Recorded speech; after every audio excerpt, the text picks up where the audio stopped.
Pues muchísimas gracias por la presentación y muchísimas gracias a Ángela, a Diego y a todos los involucrados en la organización de este evento. De hecho, hace 9 años, justo cuando iban recibiendo su microscopio confocal aquí en el CICI, me tocó venir a participar en un curso de microscopía que se dio en aquel entonces.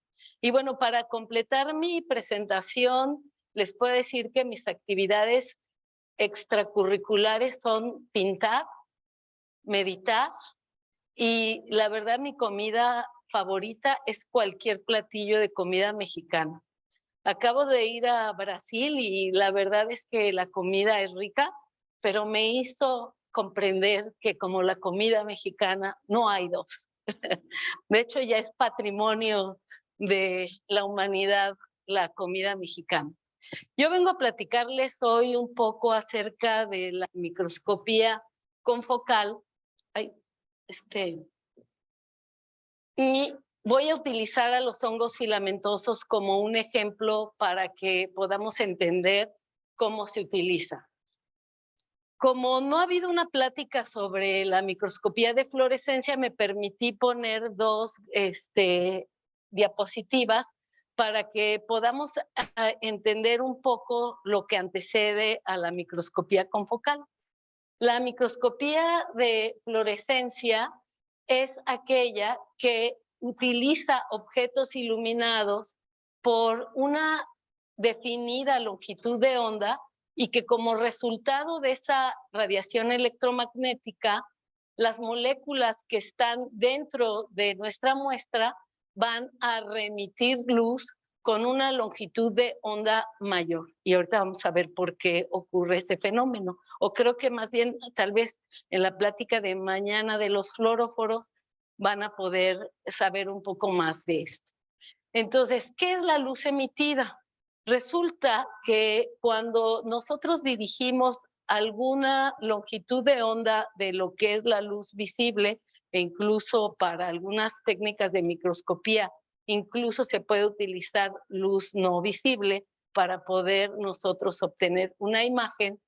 Resulta que cualquier partícula, molécula u objeto lo que hace es que con la estimulación de los fotones hay una reacción energética que normalmente es la disipación de calor.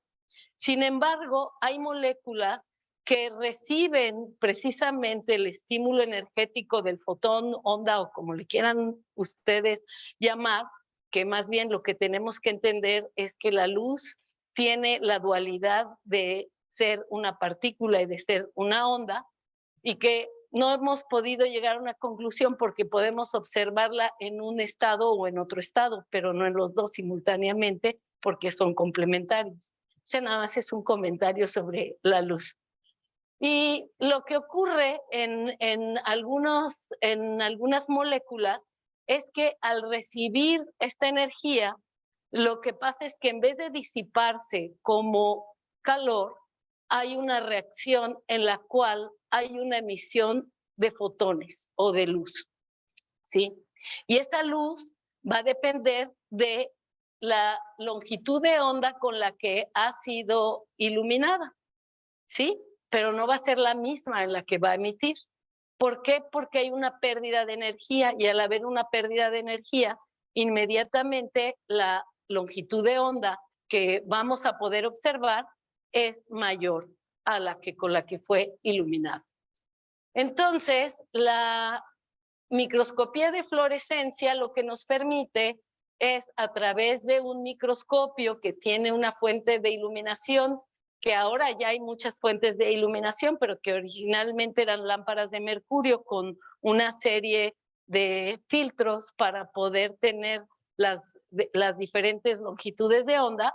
Ahora ya se pueden utilizar LEDs y otras fuentes de iluminación. Nos van a permitir que a partir de un fluoróforo o un fluorocromo podamos observar esas moléculas dentro de una célula que puede estar fijada o puede ser una célula viva. Tenemos tinciones que solamente sirven cuando hemos matado a la célula y otras tinciones que nos van a poder que son colorantes vitales y que nos van a permitir observar a la célula en vivo. Pero no todos se pueden usar en una forma o en la otra forma. Hay algunos que son específicos. Y bueno, ahora con la era de las proteínas fluorescentes, a través de modificaciones genéticas, nosotros podemos introducir marcas biológicas a diferentes tipos de proteínas y también las podemos observar de muchísimos colores. Y no sé si han oído hablar del doctor Cien y el doctor Shimomura, que son a los que se les atribuye toda esta tecnología y que se ganaron el premio Nobel en el 2008, creo, por sus aportaciones. Hace algún tiempo, en el 2015, me tocó también la fortuna de que me invitaran a escribir un capítulo en un libro, de hecho, de texto para estudiantes de licenciatura sobre microscopía confocal en hongos filamentosos. Es un libro de Springer que se llama Microscopía avanzada en micología. Aquí les puedo proporcionar una copia. Y como está dirigido a estudiantes de pregrado, en realidad tratamos de escribirlo de una manera muy sencilla para que cualquiera lo pudiera entender. Y viene una sección que en realidad nunca viene en un capítulo del libro, que le llamamos preguntas frecuentes, que tanto el doctor Robbie Robertson, que trabaja en la Universidad Estatal de Arizona y ha sido mi colaborador por muchísimos años, nos dedicamos a juntar todas las preguntas que los estudiantes hacen siempre que platicamos de microscopía confocal, las preguntas que a veces nos parecen las más tontas y las más listas, y las organizamos y les dimos respuesta a cada una de estas preguntas frecuentes. Entonces es así como un breviario donde ustedes rápidamente pueden encontrar una respuesta práctica para todas sus preguntas. Bueno, el concepto de microscopía confocal empezó con Marvin Minsky. Él, dijéramos, fue el que patentó en 1957 el concepto de microscopía confocal. Sin embargo, fue hasta la década de los 80 cuando hubo microscopios confocales disponibles comercialmente. Todo era experimental previo a esto. Ahora, bueno, pues hay una carrera por todas las compañías que desarrollan microscopios confocales. Y bueno, los alemanes tenían, dijéramos, la hegemonía en la microscopía confocal, pero los japoneses no se han quedado atrás en cuanto a las posibilidades tecnológicas que hay en este tipo de microscopios. Bueno, Marvin Minsky construyó lo que era el microscopio de barrido por etapas de doble enfoque, porque él lo que quería era tener una visión de una muestra teniendo diferentes rebanadas de la muestra, como dijéramos, como los cortes histológicos de los que nos acaba de comentar Ángela, pero sin tener que cortar la imagen, sin tener que cortar el espécimen. ¿Cómo podía resolver esto y además tener una mejor resolución que la microscopía de fluorescencia? Y esto aplicado a neurociencias. Entonces, esto fue lo que lo motivó para poder dar origen a lo que es la microscopía confocal. Entonces, ¿cuáles son los principios de la microscopía confocal? Bueno, algo importante es que incluye como fuente de luz un láser.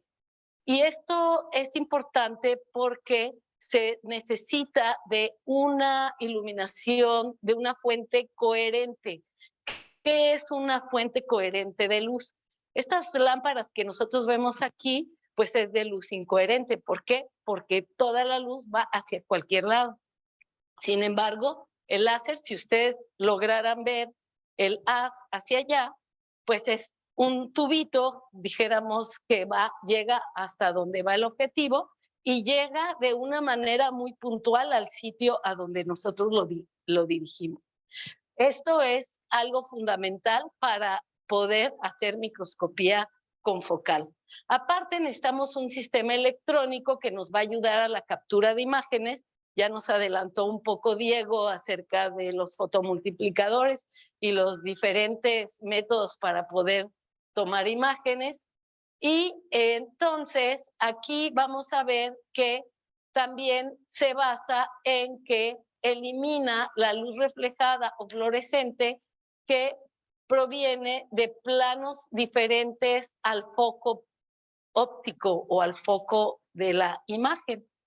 Porque cuando nosotros utilizamos epifluorescencia, estamos iluminando todo nuestro espécimen y estamos captando toda la luz que se da a través de todo el espécimen. Pero en la microscopía confocal vamos a eliminar toda esa luz y ahorita les voy a explicar cómo.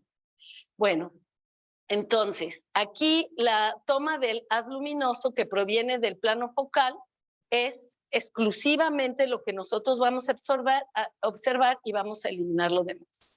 Entonces, la diferencia que hay es que si nosotros observamos con microscopía de epifluorescencia de campo ancho, pues vamos a ver mucho o mucha luz de esta imagen, pero si nosotros utilizamos microscopía confocal, podemos tener una iluminación igual, pero lo que nos va a regresar es solamente una pequeña parte, ¿sí? Porque vamos a tener aquí un orificio que nos va a impedir que llegue toda la luz alrededor y solamente nos va a llegar esa luz.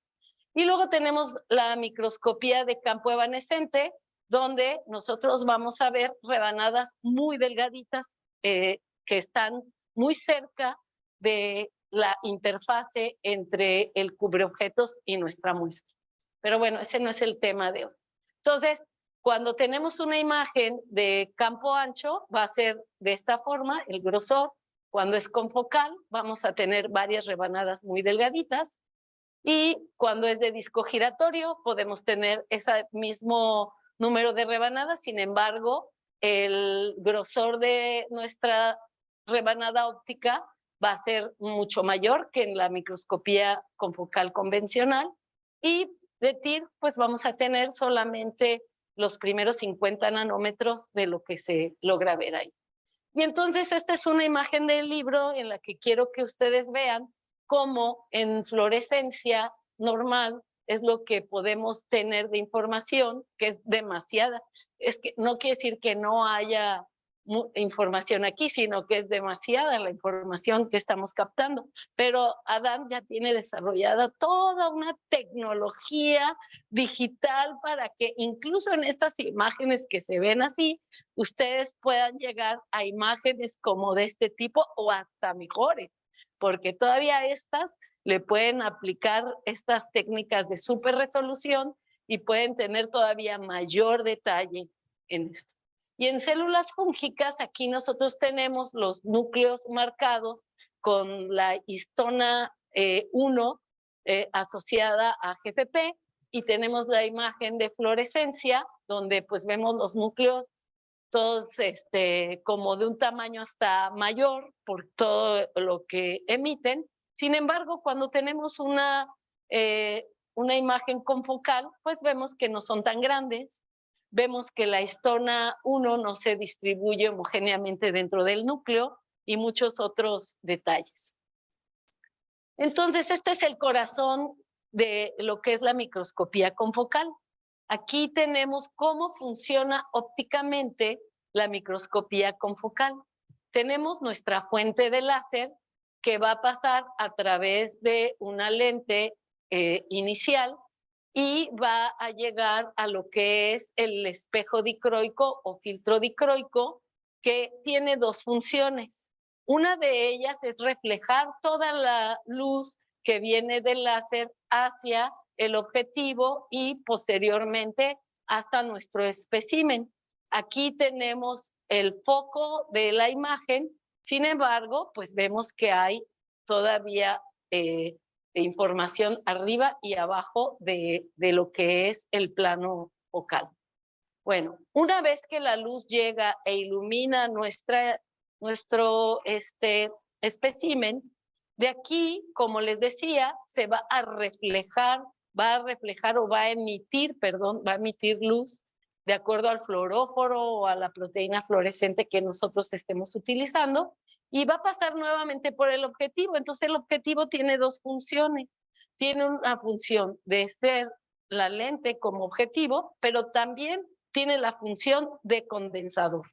Y entonces va a condensar la luz que viene de regreso, que va a pasar nuevamente por el espejo dicroico, que este espejo tiene también una función de filtro, porque va a permitir que pase la luz dentro de la longitud de onda que la está emitiendo nuestro espécimen. Entonces, una vez que pasa la luz, por supuesto, pasa por todo el sistema óptico del microscopio hasta llegar a donde lo va a detectar. Y aquí simplemente hay un orificio que se llama el pinhole, que es una apertura en la cual va a pasar exclusivamente la información y la luz de lo que está dentro del plano focal, y la luz que está tanto arriba como abajo de ese plano focal se va a bloquear. Y posteriormente vamos a tener nuestro detector, y ese detector pues puede ser de diferentes tipos. Ya les habló Diego, ya me echó la bolita de que yo les voy a acabar de explicar qué son los fotomultiplicadores, pero yo creo que ahorita con que se queden con la idea de que estos detectores pues tienen muchas cuestiones electrónicas de diferentes tipos que van a mejorar la eficiencia de la detección. Pero algo importantísimo que hay que considerar, que este barrido que se hace para el espécimen es punto por punto, por esto se llama laser scanning con focal microscopy. Por eso se le llama así, porque va punto por punto, píxel por píxel de cómo vamos a detectar. Y aquí se va reconstruyendo, pero aquí no se ve una imagen como si fuera una cámara, sino que lo que detecta es la intensidad de la luz que se está emitiendo, punto por punto.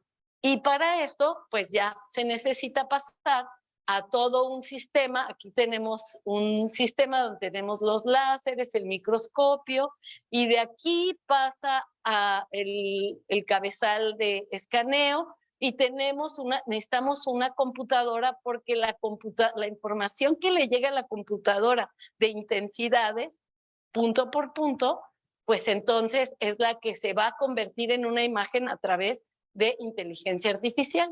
Y aquí tenemos esas partes, la parte interna de dijéramos, el corazón de lo que hace que sea confocal. Tenemos el espécimen, pasa por todos los sitios que les di, pasa por la apertura del pinhole, y cada uno de los canales de rojo, verde y azul tiene un detector diferente, y finalmente pues llegamos a una imagen como la que podemos ver. Entonces, hay muchos láseres. Los láseres eran normalmente de lo que son gases nobles. Sin embargo, ahora ya hay láseres en estado sólido que son muchísimo más baratos, tienen una duración mayor, y aparte pues tienen muchísimo mayor posibilidades en longitudes de onda. Ahora, los pros y contras, bueno, pues ¿qué pros tiene?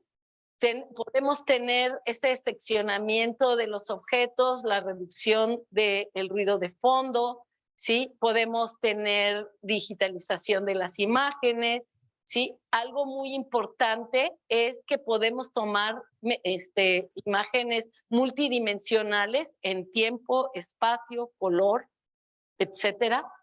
Sí, tiene un ajuste del aumento electrónico, y también reduce el scattering. Sin embargo, es un poco lenta, no es tan rápida como nosotros quisiéramos, tiene restringidas ciertas longitudes de onda, produce fotoblanqueamiento, ¿sí? Y algunos otros detalles más que me voy a apurar porque ya me pusieron la bandera roja. Y bueno, esto de la importancia de las secciones ópticas tiene que ver, es algo como fundamental, en el cual aquí tenemos un ejemplo, ¿no? Tenemos una serie de rebanadas que nos permiten llegar a esta imagen, que donde vamos a tener mayor resolución. Aquí tenemos una reconstrucción tridimensional de las imágenes que les acabo de mandar. Y bueno, el grosor de las rebanadas va a depender de la apertura numérica del objetivo, así como la longitud de onda con la que vamos a iluminarlo. Y en función de eso vamos a saber, ahí podemos llegar a una resolución, de hecho, de 600 nanómetros en algunos casos, en cada una de estas rebanadas, siendo que es algo óptico, ¿no? Aquí tenemos otra imagen similar. Y bueno, como les decía, podemos utilizar células muertas o vivas con colorantes vitales. Aquí tenemos una lista de los marcadores que se pueden utilizar. Estos son principalmente en hongos, pero en realidad se pueden utilizar en cualquier otro tipo de células, porque en realidad lo difícil son los hongos, ¿verdad? Entonces podemos obtener imágenes de los microtúbulos como esta, que es una sola sección, y ver con una imagen de contraste de fases cómo se ve. Podemos también tener en 4 dimensiones, agregando el tiempo y un video para ver la dinámica de los microtúbulos, ¿sí? O podemos tener también reconstrucciones tridimensionales del citoesqueleto microtubular rápidamente en un eje y en otro eje. Ay, Dios. Bueno, aquí tenemos otro tipo de imágenes, otra proteína asociada a los microtúbulos, donde vemos su acumulación en la punta de las hifas, y aquí una reconstrucción tridimensional en relación con otras estructuras en el septo. Aquí tenemos dos elementos, uno marcado con GFP y otro con Cherry, y vemos cómo esta molécula va directamente caminando sobre los microtúbulos. También se pueden hacer cuestiones, bueno, ya me pasé, con el tiempo más vale. Esta es otra reconstrucción tridimensional de la actina en los hongos. ¿Podrá accionar el video? A ver si, bueno, no. ¿Lo podrá accionar? Esta es una estructura de actina que se hace en la aceptación de los hongos. Esto se llama el actin tangle, que es pues una maraña, ¿no? Y también lo puede poner. Este es en 2 dimensiones, pero este es en 4 dimensiones, donde ya vemos el anillo contráctil que va a producir un septo. Bueno, hay técnicas avanzadas que se pueden utilizar, como la complementación bimolecular, el FRAP, que es recuperación de la fluorescencia después del fotoblanqueamiento, el FLIP, que es pérdida de la fluorescencia después del fotoblanqueamiento, el FLIM, que es tiempo de vida de imagen fluorescente, luego el FRET, que es transferencia de energía de resonancia de fluorescencia, la espectroscopía de correlación de fluorescencia y la espectroscopía de correlación cruzada de fluorescencia. Y aquí tenemos un ejemplo de complementación bimolecular, que se trata de ponerle la mitad de la molécula de la proteína fluorescente amarilla a una proteína y la otra mitad a otra proteína. Y solo si interactúan va a haber fluorescencia. Y en este caso usamos 2 proteínas asociadas al citoesqueleto, y como verán, pues tuvimos éxito para hacer esta complementación.